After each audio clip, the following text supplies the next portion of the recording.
नमस्कार, मी शीला पाटील. शिदोरीमध्ये आपलं स्वागत आहे. आज आपण पाहणार आहे हस्त नक्षत्राच्या पावसाच्या पानापासून विरजन कसं लावायचं.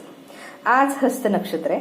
आपल्या पूर्वजांपासून चालत आलेल्या परंपरेनुसार हस्त नक्षत्रात पडलेल्या पावसाच्या पानाने दह्याची विरजन लावली जाते. या व्हिडिओमध्ये मी पद्धत कशी आहे हे सविस्तर सांगितले. चला तर कसं करायचं ते पाहूया. हस्त नक्षत्रा दिवशी पावसाचे थेंब डायरेक्ट जिथे पडतात त्या ठिकाणी भांडं ठेवायचं. मी किंचित हे असं खोलगट असलेलं भांडं ठेवलंय. थोड्या वेळात त्यामध्ये पावसाचे पाणी साठलं जातं. बघा, थोड्या वेळामध्ये एवढं पाणी साठलेलं आहे. हे पाणी गाळून घ्यायचं. आता एका भांड्यामध्ये दूध घेतलेलं आहे. हे दूध आपण विरजन लावण्यासाठी जसं कोमट करतो त्यापेक्षा किंचित थोडंसं जास्त कोमट गरम करायचं. आणि हे दूध आहे, जास्त कडक नको. त्यामध्ये हे पावसाचं पाणी गाळून घेऊन 4 ते 5 चमचे घालायचं, म्हणजे व्यवस्थित लागलं जातं. आणि दोन्ही बाजूनी छान असं हलवून घ्यायचं, म्हणजे विरजन छान लागलं जातं.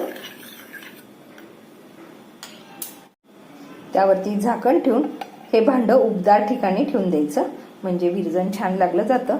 नेहमी विरजन लागण्यासाठी कसं 4 ते 5 तास लागतो, पण याला थोडा जास्त वेळ लागतो. आता विरजन लावून 15 ते 16 तास झालेलं आहे. मी 8 तासानंतर पाहिलेलं, पण विरजन लागलेलं नव्हतं. आता आपण त्याचं विरजन लागले का बघूया. हे बघा, या पद्धतीचं लागलेलं आहे. हे बघा, असं हे विरजन तयार झाले. थोडंसं पातळ लागतं, पण विरजन लागलेलं होतं. विरजन थोडंसं पातळ लागतं, पण विरजन लागलेलं आहे. हे विरजन चवीला कसं झालं आपण ते पाहूया.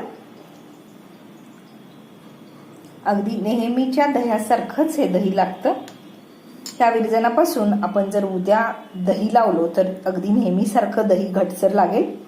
म्हणजेच आपला प्रयोग यशस्वी झालाय. हस्तनक्षत्राच्या पावसाच्या पाण्यापासून आपण विरजन लावलेलं आहे. थोडंसं पातळ लागतं, पण विरजन तयार होतं. तुम्ही पण पुढच्या हस्तनक्षत्राला जेव्हा पाऊस होतो त्या पावसाच्या पाण्यापासून विरजन लावून पहा आणि त्याच्या प्रतिक्रिया द्यायला विसरू नका. रेसिपी आवडली तर लाईक, शेअर, कमेंट करा. आणि अजून तुम्ही चॅनलला सबस्क्राईब केला नसाल तर प्लीज सबस्क्राईब करा. वेळात वेळ काढून माझी रेसिपी पाहिल्याबद्दल धन्यवाद. परत भेटू अशा साध्या आणि सोप्या रेसिपी सोबत.